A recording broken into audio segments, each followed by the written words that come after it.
Thank you for the very kind introduction, and I would be remiss to not start off by saying that the city of West Columbia has been very good to me and has provided many blessings to me.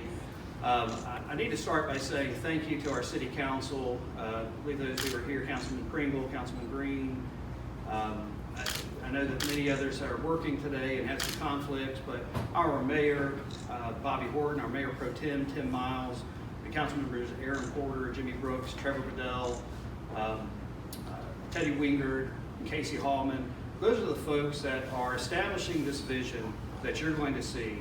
And those are the folks that are providing the resources and the leadership to continue doing the great things that West Columbia is doing. Now, Richard has already told me I've got about 20 minutes. And I know that the ears can only hear what the rear can bear. So I'm not going to go much, I'm not going to go past that 20 minutes. But each one of these slides, we could easily spend a half an hour talking on. I'm going to give you an overview of the many things that are happening in West Columbia. We'll have, hopefully have some time for questions at the end, and then we'll certainly be around. You know where City Hall is. We have an open door. If you need anything, please reach out to us.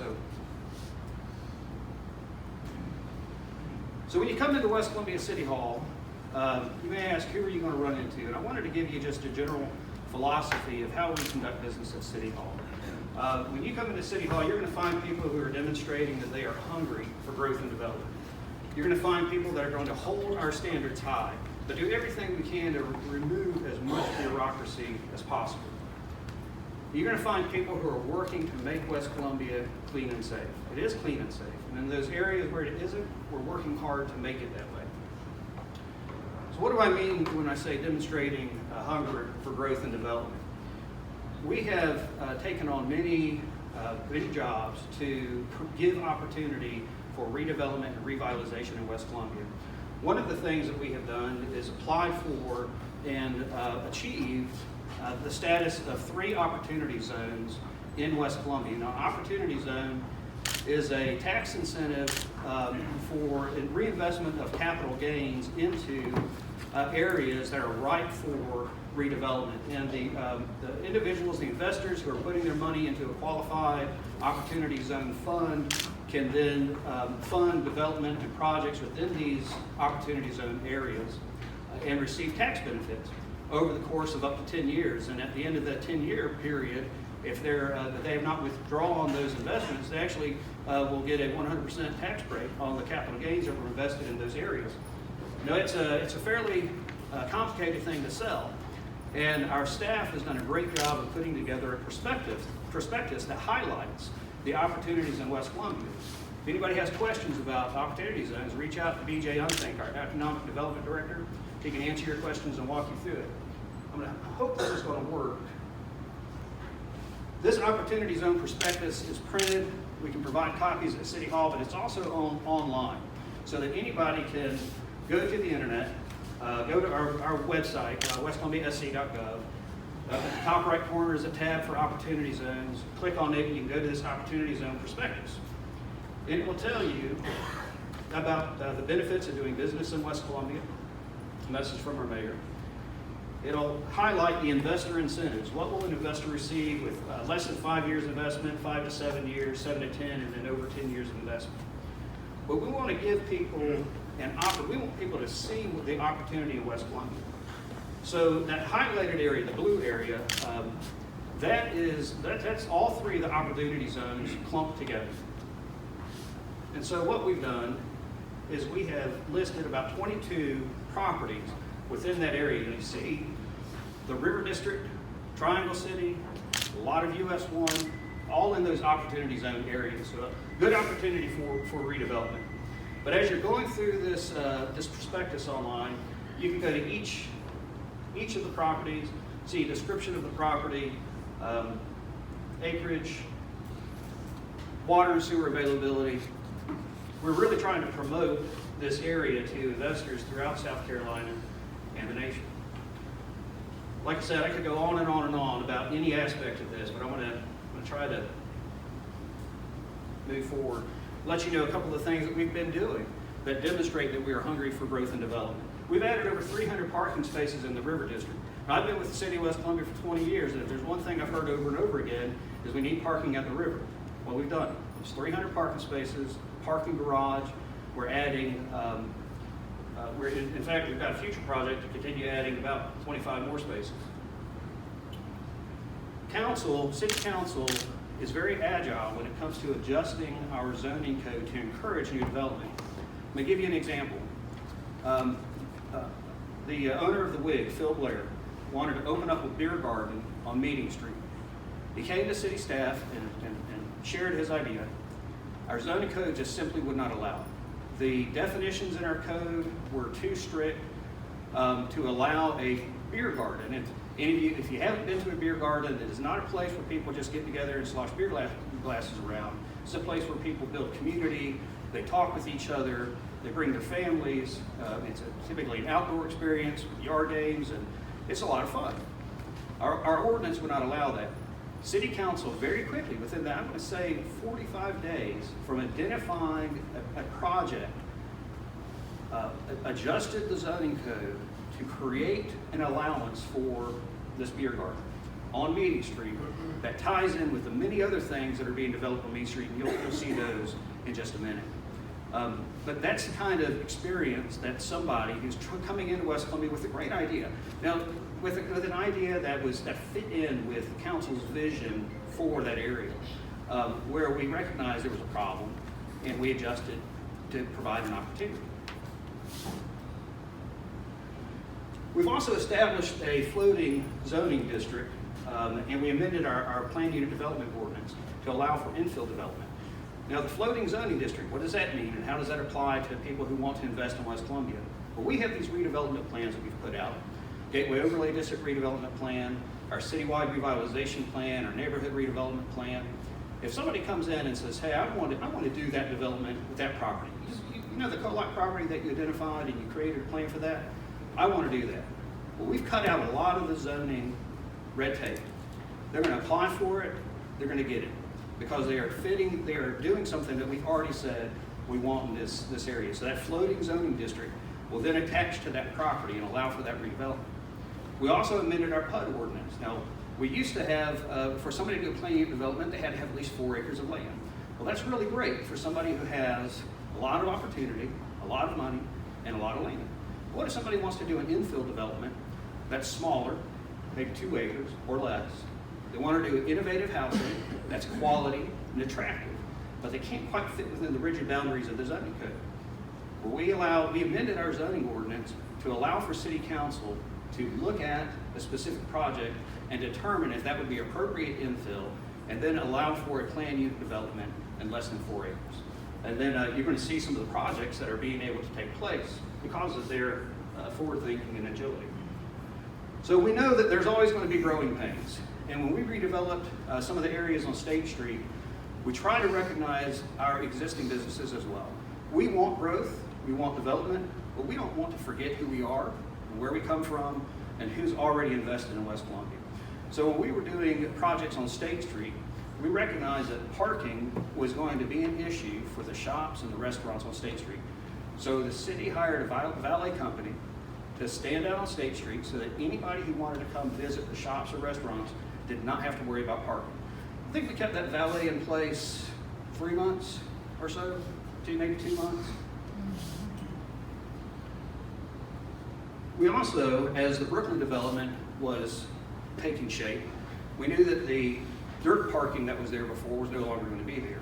And so as we started to redevelop the parking area behind Terra's and 100 block of State Street, we decided we would also hire a shuttle so that somebody could park at City Hall, they could park at the Capitol Square Shopping Center, in various places, yet take that shuttle and go back and forth through the river, because we wanted to continue to support the people that Michael Mayo has worked so hard to get down to the river and find those recreation opportunities. So these are things that City Council supported, that city staff, these ideas that staff has come up with to support our business community. We've also established grant programs, and I would ask you to take advantage of them. We have 2 grant programs now that we are pushing for. We have a facade improvement grant. That's a 50-50 match. If somebody is going to improve the front of their business, and that includes signage, we will match up to $10,000. There is a limited amount of money, so it's sort of a first come, first serve. So get your project in quick. We also have a fats, oils, and grease grant.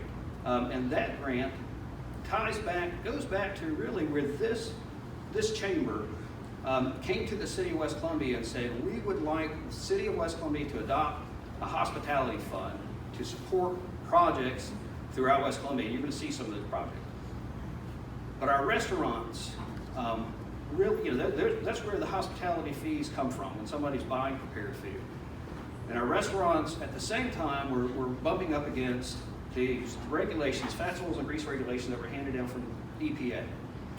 So we created a grant program where if an existing restaurant needs to upgrade its fats, oils, and grease facilities to meet those new regulations, again, there's a match for those restaurants, for those existing restaurants to be able to do that. So we're looking for ways to assist our existing businesses. The city has also recruited a brewery to renovate the historic 1935 City Hall and the 1908 jail. Savage Craft Ale Works is a project that has been in the making. Plans are moving forward with that. There's some things have been issued to DOT permits and whatnot, but that is moving along. These are renderings we actually received last week. You saw the City Hall in its current condition. This is what the renovated space will look like. Nice open walkways leading back to the new West Columbia Interactive Art Park. This is the view of the rear of the facility. Now you're going to see a pavilion, an outdoor area for people to get together and enjoy each other's company. This ties directly into the renovated parking area in Interactive Art Park that is behind Tara's Restaurant and soon to be Palette. So we have some new projects moving forward. We're going to be installing decorative mast arms in a project where we're working with DOT from Augusta Road at I-26 back toward Chick-fil-A.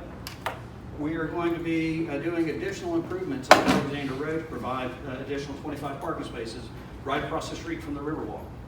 We have beautification projects along Augusta Road, Meeting Street, Sunset Boulevard. I believe our West Columbia Beautification Foundation, and many of you came to the fundraiser a couple weeks ago. Thank you very much for your contributions. They raised about $54,000 in one night. But that's going to plant about 1,000 trees in these areas. We've got several beautification projects coming up. We have a sidewalk project on Center Street that's going to tie State Street back to the brewery, allow for that constant pedestrian movement. And then we're also moving forward with a dog park on Augusta Road, close to Enview, Lakeview, in that area. We had a family that was very generously, the Hallman family donated a spot of land for us for a dog park. It's under a power line right away. Nothing else can go there, so we're going to create that into an amenity for our residents. Also, we do have wireless internet in our local parks. That's free. Anybody who's visiting one of our parks can pull out their device. The student has their Chromebook and they're at the park. They can look at Facebook, but I doubt that they would be doing any homework. But anyway, and not at the park, but they could if they wanted to. For the more studious ones, I guess. All right. We're also going to be doing state sidewalk and crosswalk improvements at State and Meeting Street. Make it a little bit easier to get from Ed's Additions over to Tara. We are reviewing our landscaping regulations. We've heard feedback from our business community that when they are redeveloping it, our landscaping regulations are a little onerous. So we're going to be reviewing those to see if we can provide any type of flexibility. We are planning for a sewer line expansion on 378. We've had people who have approached us and said we'd like to develop in that area, but there's no sewer. So we have plans and money in the bank to do a sewer line from Lockport to I-20. Now, like everybody, we have a few regulatory hurdles we have to clear ourselves. So we have to get through some steps with our Council of Governments, but I have no doubt that we'll do that. We'll be able to move forward with that sewer line project. The city has also established a TIF district. Let me show you a map of that. We've established a TIF district that is within the area of the opportunity zones I talked about. We're trying to layer incentives, okay? This blue outline is the area where we have the opportunity zones.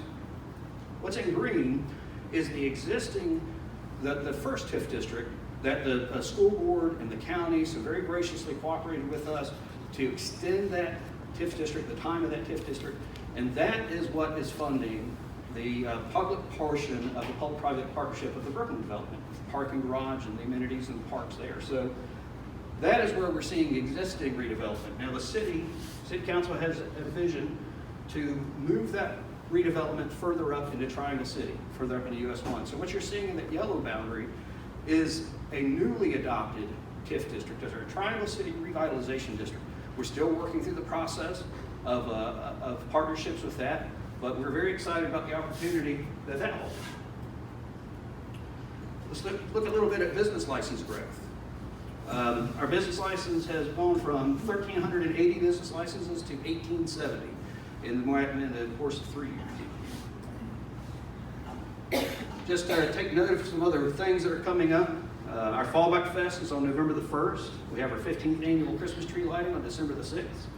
Our Kinetic Derby Day is April 25th, and Art on State is May the 1st. These are some of the projects that are taking place because of those hospitality opportunities. I've talked a lot about how we're holding our standards high but removing bureaucracy, so I won't belabor that. But we do have some great new businesses coming into West Columbia. Chay's Lounge, the Wig Beer Garden, Westside Restaurant, Palette, and then Savage Craft Ale Works, among many others. I do want to talk a little bit about clean and safe. How many of you remember this ugly beast? This is the dumpster. These were the dumpsters behind Terrace in the city-owned parking lot and surrounding area. These are the dumpsters for the businesses on State Street. Our City Council and our Beautification Foundation recognized this as an opportunity to take something that was ugly and turn it into something that was attractive. This is that area now. This is the interactive art park. This is a photo of it under construction as it was finishing up. We'll go out and take another photo to show you at a later date. But this art park has art from artists all around South Carolina scattered throughout the park so that anybody can, every one of these pieces is designed to be interacted with. We wanted to create an experience like no other when just somebody was parking their car to go to a restaurant. There's also an artisan market in this interactive art park. Every Saturday now through November, we hold a artisan market Saturday mornings from 9 to 1. I encourage you to come out, be involved with it, become one of our vendors, or come visit and support those vendors who are there. This is the alleyway. That is one side was will be Palette, and the other side is New Brooklyn Tavern. This was the primary way to get from the old parking area to State Street. That's not very inviting. So we wanted to do what alleyways normally don't do, which is invite people into it. So we had an artist come in, we painted murals, we put up lights, we paved it, we put landscaping in it. And now we have an experience, just going from the parking lot to State Street. We've launched an anti-littering campaign. Take pride in the West Side. Every litter bit hurts. We've seen the billboards that have gone up around West Columbia. You've seen maybe on social media, I think there's going to be a story today, how we pulled 2.5 tons of garbage out from the underpass of I-26 and US 1. We're taking litter seriously. Our law enforcement is taking it seriously. We're cleaning up. We will be clean and safe. And when people get fined, they will be doing community service through a partnership that we have with Keep the Midlands Beautiful. We have launched a program to remove blight in our commercial areas. And this map is showing the systematic approach that we're taking with our code enforcement officers, our police officers, our building officials to look for property maintenance issues, nuisance violations, bad signage, things like that, starting on US 1, starting on Meeting Street, moving over to Sunset Boulevard, and you can see more about that and some of the things the city will be putting out in the future. We've also created a world-class park for children of all abilities. This is pretty exciting.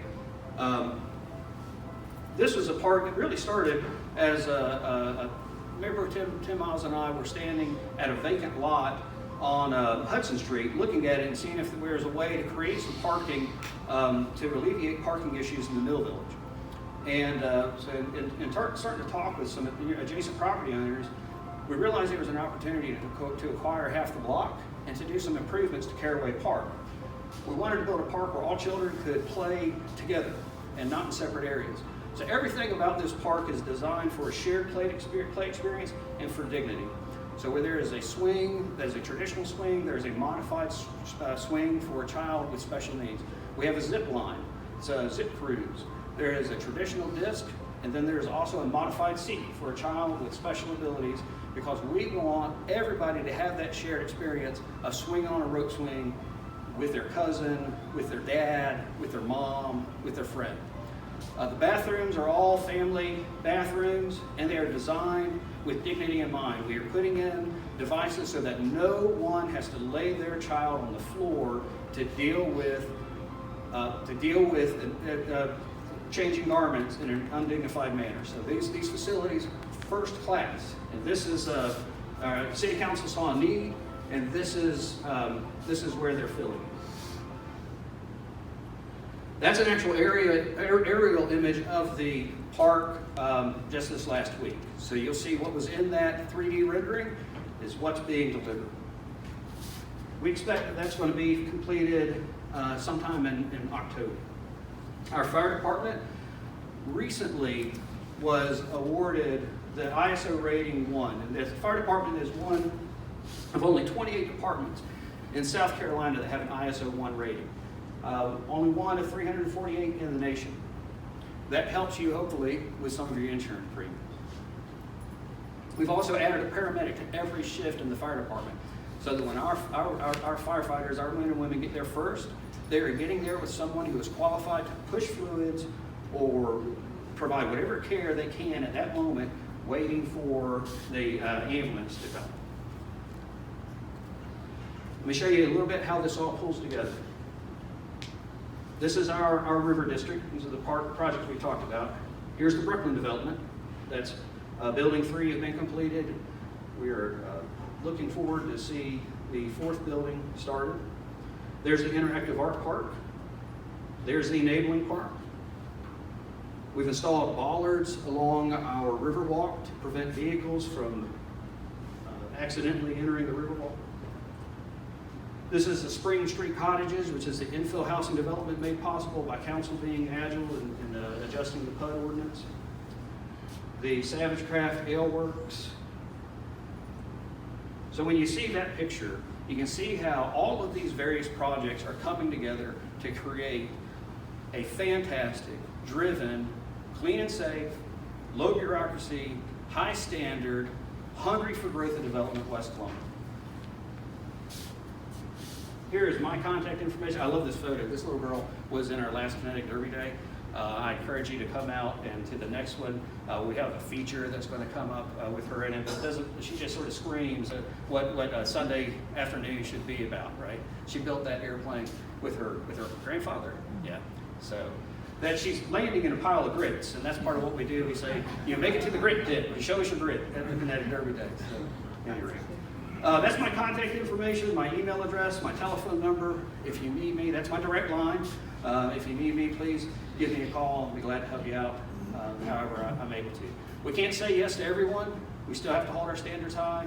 There's always going to be some bureaucracy, but we're going to do everything we can to help you move forward with your vision for your business and for West Columbia.